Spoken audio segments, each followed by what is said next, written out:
MA finance political science 6th paper Indian government and politics. आज का हमारा topic है, प्रकरण है संविधान द्वारा प्रदत्त मौलिक अधिकार। सबसे पहले हम समानता का अधिकार जो है उसकी बात करेंगे। हमें कुल 6 मूल अधिकार या मौलिक अधिकार प्रदान किए गए हैं संविधान के द्वारा, जिसमें पहले नंबर पर आता है समानता का अधिकार, दूसरा है स्वतंत्रता का अधिकार, फिर शोषण के विरुद्ध अधिकार, चौथा धार्मिक स्वतंत्रता का अधिकार, पांचवा संस्कृति तथा शिक्षा संबंधी अधिकार और छठा है संवैधानिक उपचारों का अधिकार। तो सबसे पहले हम शुरुआत करते हैं समानता का अधिकार। ये मूल अधिकार जो है अनुच्छेद 14 से लेकर 18 तक है और इसमें अनुच्छेद 14, 15, 16, 17, 18 कुल 5 अनुच्छेद है जो अलग अलग प्रकार की स्वतंत्रताओं की बात करते हैं। सबसे पहले अनुच्छेद 14 कहता है कानून के समक्ष समानता। अनुच्छेद 14 के अनुसार भारत के राज्य क्षेत्र में राज्य किसी भी व्यक्ति को कानून के समक्ष समानता या कानून के समान संरक्षण से वंचित नहीं करेगा।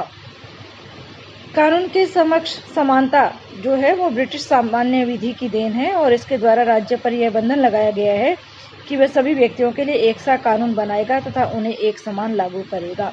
यानी कानून के समक्ष सभी समान हैं, चाहे कोई व्यक्ति क्यों न हो। इसके साथ साथ कानून का समान संरक्षण का अर्थ है कि सभी व्यक्तियों को कानून का समान संरक्षण मिलेगा, बराबर संरक्षण प्राप्त होगा। कोई ऐसा नहीं कह सकता कि भाई ये गरीब है इसलिए इसको कानून का संरक्षण नहीं मिलेगा या अमीर है तो ही मिलेगा, ऐसा नहीं है। स्त्री पुरुष, शहर का हो या गांव का हो या पढ़ा लिखा हो अनपढ़ हो, अमीर गरीब कोई भी हो, किसी प्रकार का भेदभाव नहीं होगा। सभी को कानून का समान संरक्षण मिलेगा और सभी कानून के समक्ष समान समझे जाएंगे। ये अनुच्छेद 14। अनुच्छेद 15 कहता है धर्म, नस्ल, जाति, लिंग या अन्य जन्म स्थान के आधार पर भेदभाव का निषेध। इस संविधान में हमारे लिखा गया है कि राज्य के द्वारा धर्म, मूल वंश, जाति, लिंग, जन्म स्थान आदि के आधार पर नागरिकों के प्रति जीवन के किसी क्षेत्र में भेदभाव नहीं किया जाएगा। यानी किसी का जन्म चाहे कहीं हुआ हो, चाहे वो किसी जाति धर्म का हो, कोई स्त्री हो या पुरुष हो, उसका जन्म स्थान चाहे कोई भी हो, सबके साथ जो है समान व्यवहार किया जाएगा, कोई भेदभाव नहीं किया जाएगा। तो अनुच्छेद 15 है धर्म, नस्ल, जाति, लिंग या जन्म स्थान के आधार पर भेदभाव का निषेध। राज्य ऐसा भेदभाव नहीं करेगा। अनुच्छेद 16 है राज्य के अधीन नौकरियों का समान अवसर। अनुच्छेद 16 कहता है सब नागरिकों को सरकारी पद पर नियुक्ति के समान अवसर प्राप्त होंगे और इस संबंध में केवल धर्म, मूल वंश, जाति, लिंग या जन्म स्थान या इनमें से किसी के आधार पर सरकारी नौकरी या पद प्रदान करने में भेदभाव नहीं किया जाएगा। अनुच्छेद 16। इसके अंतर्गत राज्य को यह अधिकार है कि वे राजकीय सेवाओं के लिए आवश्यक योग्यता निर्धारित कर दे। इसलिए क्या होगा, निर्धारित योग्यता वाला जो व्यक्ति होगा वो फिर उसके साथ भेदभाव नहीं किया जाएगा। साथ ही इसमें यह भी लिखा गया है कि पिछड़े हुए वर्गों के लिए स्थान सुरक्षित रखे जा सकते हैं और इसके साथ साथ SC ST के लिए भी स्थान सुरक्षित रखे जा सकते हैं ताकि उनको समानता की स्थिति में लाया जा सके। अनुच्छेद 17 कहता है अस्पृश्यता का निषेध। सामाजिक समानता को और अधिक पूर्णता देने के लिए अस्पृश्यता का निषेध किया गया है, यानी छुआछूत को दंडनीय अपराध बनाया गया है। अनुच्छेद 17 में कहा गया है कि अस्पृश्यता से उत्पन्न किसी अयोग्यता का लागू करना एक दंडनीय अपराध होगा। यानी कोई किसी तरह का भेदभाव करेगा जातिगत आधार पे तो ये दंडनीय अपराध होगा। तो इस तरह से भारत में 1955 में अस्पृश्यता अपराध अधिनियम पारित किया गया जो पूरे भारतवर्ष में लागू होता है। फिर आता है अनुच्छेद 18 उपाधियों का निषेध। ये अनुच्छेद कहता है सेना अथवा विद्या संबंधी उपाधियों के अलावा राज्य अन्य कोई उपाधियां प्रदान नहीं कर सकता। यानी सेना या शिक्षा इनके अलावा किसी प्रकार की उपाधि राज्य द्वारा नहीं दी जाएगी, क्योंकि पहले ऐसा होता आया है। ब्रिटिश शासनकाल में संपत्ति के आधार पे यानी किसी आधार पे उपाधियां प्रदान की जाती थी, जैसे कि राय बहादुर, हिंद केसरी, इस तरह की उपाधियां। तो अनुच्छेद 18 कहता है कि अब इस तरह की कोई उपाधियां प्रदान नहीं की जाएंगी, सिर्फ सेना और शिक्षा में इन क्षेत्रों में किया जा सकता है। और इसके साथ साथ ये भी लिखा गया है इस अनुच्छेद में कि भारतवर्ष का कोई भी नागरिक बिना राष्ट्रपति की आज्ञा के विदेशी राज्य से भी कोई उपाधि स्वीकार नहीं कर सकता। यानी किसी को विदेश से कोई उपाधि दी जाती है तो ऐसा प्रपोजल आते ही उसे राष्ट्रपति से अनुमति लेनी होगी। उनकी अनुमति से ही ऐसी उपाधियां प्राप्त की जा सकती है, अन्यथा नहीं की जा सकती है।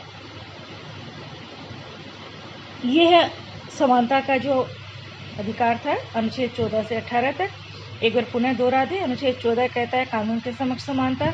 अनुच्छेद 15 कहता है धर्म, नस्ल, जाति, लिंग या जन्म स्थान के आधार पर भेदभाव का निषेध।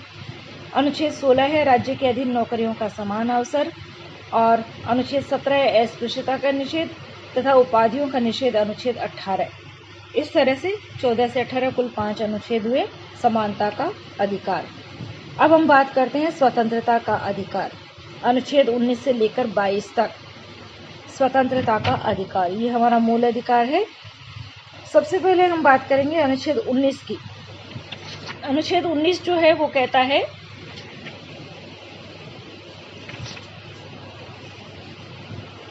भारत के सभी नागरिकों को विचार करने, भाषण देने और अपने तथा अन्य व्यक्तियों के विचारों को प्रकट करने की स्वतंत्रता प्राप्त है। प्रेस भी विचारों के प्रचार का एक साधन होने के कारण इसमें प्रेस की स्वतंत्रता भी शामिल है।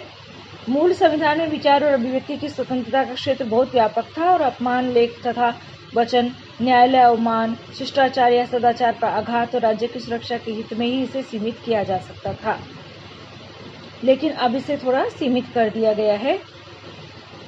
इसमें ये कहा गया है कि राज्य जो है वो व्यक्ति की विचार और अभिव्यक्ति की स्वतंत्रता पर युक्तियुक्त प्रतिबंध लगा सकता है। किस तरह से लगा सकता है?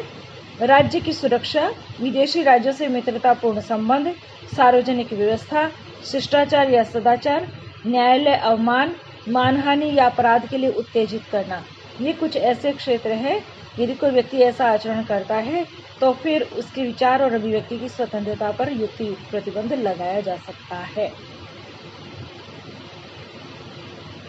एक बार पुनः हम बात करें, हम कह सकते हैं कि विचार और अभिव्यक्ति की जो स्वतंत्रता है पूरी तरह से निर्बाध नहीं है, उस पर युक्तियुक्त प्रतिबंध लगाया जा सकता है। कब लगाया जा सकता है? कि जब कोई व्यक्ति राज्य की सुरक्षा से जुड़ा हुआ कहीं कोई विचार व्यक्त कर देता है, किसी को कुछ बता देता है, विदेशी राज्यों से मित्रतापूर्ण संबंध रखता है, सार्वजनिक व्यवस्था कर या कहीं कोई कदाचार करता है, शिष्टाचार या सदाचार, न्यायालय अवमान, मानहानि या अपराध के लिए उत्तेजित करना, ये इस तरह के कुछ कार्य है जिनका होने पर व्यक्ति की स्वतंत्रता, विचार और अभिव्यक्ति की स्वतंत्रता को सीमित किया जा सकता है। ये जो लिखा हुआ है मित्रों, शिष्टाचार या सदाचार के हित में, सामान्यतः व्यक्ति यदि किसी की मानहानि करता है, सामान्य शिष्टाचार का पालन नहीं करता, सदाचार का पालन नहीं करता है, तो फिर उसके विरुद्ध ये इस तरह का इसकी स्वतंत्रता को सीमित किया जा सकता है। तो ये था अनुच्छेद 19, जिसमें बहुत सारी बातें हैं। ये अनुच्छेद 19 का क था। 19 में अनुच्छेद 19 क। अब ख की बात करें, 19 ख, ये कहता है अस्त्र शस्त्र रहित तथा शांतिपूर्वक सम्मेलन की स्वतंत्रता।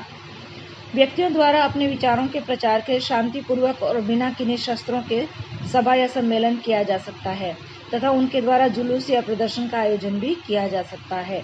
अभी आप जो सुन रहे हैं कि व्यक्ति यदि शांतिपूर्वक और बिना अस्त्र शस्त्र के अच्छे उद्देश्यों के लिए कोई जुलूस या प्रदर्शन करना चाहता है, उसका आयोजन करना चाहता है, कोई सभा या सम्मेलन करना चाहता है तो कर सकता है, लेकिन राज्यों के द्वारा सार्वजनिक सुरक्षा के हित में इस स्वतंत्रता को भी सीमित किया जा सकता है।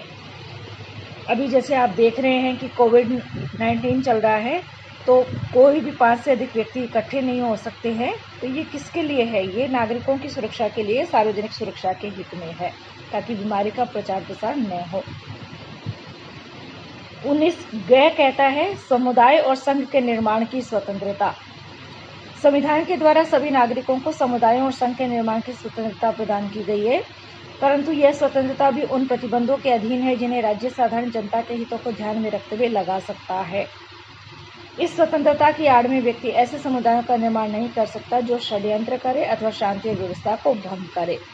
कहने का तात्पर्य यह है कि व्यक्ति को ये स्वतंत्रता है कि वो समुदाय और संघ का निर्माण कर सकता है, लेकिन ये समुदाय और संघ वो राष्ट्र के प्रतिकूल यदि बनाता है, राष्ट्र के विरुद्ध यदि षड्यंत्र करता है या षड्यंत्र पूर्वक ऐसा करता है या शांति और व्यवस्था को भंग करता है तो फिर इस स्वतंत्रता पर भी रोक लगाई जा सकती है। अनुच्छेद 19 घ कहता है भारत राज्य क्षेत्र में अबाध भ्रमण की स्वतंत्रता। भारत के सभी नागरिक बिना किसी प्रतिबंध या विशेष अधिकार पत्र के संपूर्ण भारत के क्षेत्र में घूम सकते हैं। इस अधिकार पर राज्य सामान्य जनता के हित और अनुसूचित जातियों के हित में उचित प्रतिबंध लगा सकता है। ये जो हम स्वतंत्रता की बात कर रहे हैं, भारत राज्य क्षेत्र में अबाध भ्रमण की स्वतंत्रता, तो मित्रों इसमें मैं स्पष्ट कर दूं कि हम भ्रमण तो कर सकते हैं लेकिन हम प्रतिबंधित स्थानों पर नहीं जा सकते हैं, क्योंकि राज्य हित में या सामान्य जनता के हित में हमारे ऊपर प्रतिबंध लगाया जा सकता है। जैसे जो सैनिक महत्व के क्षेत्र हैं, अनुसूचित जाति और जनजाति के जो क्षेत्र हैं, या इसी तरह सामरिक महत्व के कोई क्षेत्र हैं, प्रतिष्ठित निवास स्थान है, प्रतिष्ठित स्थान है, तो वहाँ पर भी हम भ्रमण नहीं कर सकते बिना अनुमति के, क्योंकि वो बहुत संवेदनशील स्थान होते हैं, सामरिक महत्व के होते हैं। अनुच्छेद 19 अंग कहता है भारत राज्य क्षेत्र में अबाध निवास की स्वतंत्रता। भारत के सभी नागरिक अपनी इच्छा अनुसार स्थायी या अस्थायी रूप से भारत में किसी भी स्थान पर बस सकते हैं। भ्रमण और निवास के संबंध में संविधान द्वारा दी गई ये व्यवस्था इकाई नागरिकता के नितांत अनुरूप है। इस तरह से हम भारत के राज्य क्षेत्र में कहीं भी निवास कर सकते हैं, कहीं भी इच्छा अनुसार स्थायी या अस्थायी रूप से बस सकते हैं। अनुच्छेद 19(6) कहता है वृत्ति, उपजीविका या कारोबार की स्वतंत्रता। संविधान ने सभी नागरिकों को वृत्ति यानी रोजगार जो है, उपजीविका, व्यापार अथवा व्यवसाय करने की स्वतंत्रता प्रदान की है, किंतु हम सभी जानते हैं राज्य हित में इन स्वतंत्रताओं पर उचित प्रतिबंध भी लगाया जा सकता है। कैसे लगाया जा सकता है कि यदि आपका कोई व्यवसाय, यदि आपका कोई रोजगार या कार्य इस तरह का है जो कि नागरिकों के हित में नहीं है, राज्य के हित में नहीं है, तो फिर उस पर प्रतिबंध भी लगाया जा सकता है। जैसे कोई व्यक्ति कहे कि मैं तो चोरी करके रोजी रोटी कमाऊंगा, तो वो ऐसा नहीं कर सकता, उस पर प्रतिबंध लगाया जा सकता है। ये अनुच्छेद 19 के अंतर्गत स्वतंत्रता का जो अधिकार है उसकी हम बात कर रहे थे। तो इस तरह से अनुच्छेद 19 बहुत सारी स्वतंत्रताएं प्रदान करता है। एक बार पुनः मैं बता दूं, अनुच्छेद 19 हमें विचार और अभिव्यक्ति की स्वतंत्रता देता है, अस्त्र शस्त्र रहित तथा शांतिपूर्वक सम्मेलन करने की स्वतंत्रता देता है, समुदाय और संघ निर्माण की स्वतंत्रता, भारत राज्य क्षेत्र में अबाध भ्रमण की स्वतंत्रता, भारत राज्य क्षेत्र में अबाध निवास की स्वतंत्रता और वृत्ति, उपजीविका या कारोबार की स्वतंत्रता। इस प्रकार बहुत सारी स्वतंत्रताएं अनुच्छेद 19 हमें प्रदान करता है। अब हम बात करते हैं अनुच्छेद 20 की। अनुच्छेद 20 कहता है अपराध के लिए दोष सिद्धि के विषय में संरक्षण। किसी व्यक्ति को उस समय तक अपराधी नहीं ठहराया जा सकता जब तक कि उसने अपराध के समय में लागू किसी कानून का उल्लंघन न किया हो। यदि किसी व्यक्ति ने अपराध किया है तो जब तक किसी कानून का उल्लंघन नहीं हुआ हो वो अपराधी नहीं कहलाएगा। उसका कोई कार्य तब तक अपराध नहीं कहलाएगा जब तक उस समय लागू किसी कानून का उसने उल्लंघन न किया हो। तो इस तरह से यह अनुच्छेद 20 है जो कहता है एक अपराध के लिए व्यक्ति को एक बार ही दंड दिया जा सकता है और किसी अपराध में अभियुक्त व्यक्ति को स्वयं अपने विरुद्ध गवाही देने के लिए बाध्य नहीं किया जा सकता। यानी हम व्यक्ति को मजबूर नहीं कर सकते कि वो अपने ही विरुद्ध गवाही दे कि हाँ मैंने ऐसा किया है। यदि उसने ऐसा नहीं किया है, वो कहता है मैंने अपराध नहीं किया है और गवाह सबूतों से सिद्ध नहीं होता, तो हम उस स्वयं व्यक्ति को बाध्य नहीं कर सकते, पुलिस ऐसा नहीं कर सकती कि वो अपने ही विरुद्ध गवाही दे। तो ये था अनुच्छेद 20। अब आता है अनुच्छेद 21, व्यक्तिगत स्वतंत्रता तथा जीवन की सुरक्षा। इसमें कहा गया है कि किसी व्यक्ति को उसके प्राण तथा दैहिक स्वाधीनता से विधि द्वारा स्थापित प्रक्रिया को छोड़कर अन्य किसी प्रकार से वंचित नहीं किया जा सकता। इसका अर्थ यह है कि यदि किसी व्यक्ति को मृत्युदंड मिला है, ये विधि द्वारा स्थापित प्रक्रिया से यदि मिला है, न्यायालय की प्रक्रिया से मिला है, तो उसे मृत्युदंड दिया जाएगा, उसके प्राणों को ले लिया जाएगा। लेकिन इसके अलावा किसी भी व्यक्ति को उसके प्राण तथा दैहिक स्वतंत्रता से हम अलग नहीं कर सकते, वंचित नहीं कर सकते। सिर्फ विधि द्वारा स्थापित प्रक्रिया को छोड़ करके, यानी कोई खाप पंचायत या किसी प्रकार की और कोई व्यक्ति दूसरे को आदेश देता है कि तुम मर जाओ या वो उसको मार देता है, तो वो एक तरह का अपराध करता है। जो व्यक्ति ऐसा करता है वो अपराध करता है। क्यों? क्योंकि व्यक्ति को उसके प्राण तथा दैहिक स्वाधीनता से किसी भी प्रकार से विधि द्वारा स्थापित प्रक्रिया को छोड़कर किसी भी प्रकार से वंचित नहीं किया जा सकता है। इसके साथ ही ये भी कहा गया है, एक संविधान संशोधन हुआ था 44वां 1979 में, उसमें कहा गया था कि आपातकाल में भी जीवन और व्यक्तिगत स्वतंत्रता के अधिकार को समाप्त या सीमित नहीं किया जा सकता। यानी देश में इमरजेंसी भी यदि लग जाती है तब भी व्यक्ति को जीवित रहने का अधिकार रहेगा, अपने जीवन की सुरक्षा करने का अधिकार रहेगा, व्यक्तिगत रूप से उसको स्वतंत्रता रहेगी। अब हम बात करते हैं अनुच्छेद 22 की। अनुच्छेद 22 जो है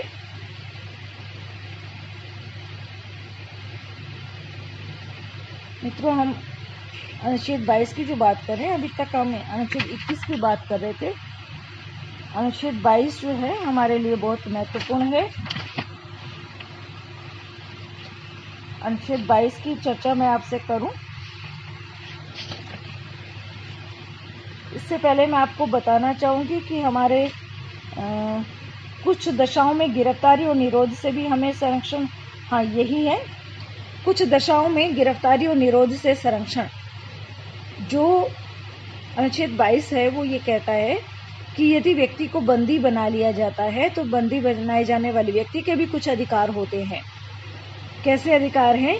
कि किसी भी व्यक्ति को बंदी बनाया जाता है तो उसको कारण बताए जाते हैं। बिना कारण बताए व्यक्ति को अधिक समय तक कारागृह में नहीं रखा जा सकता है।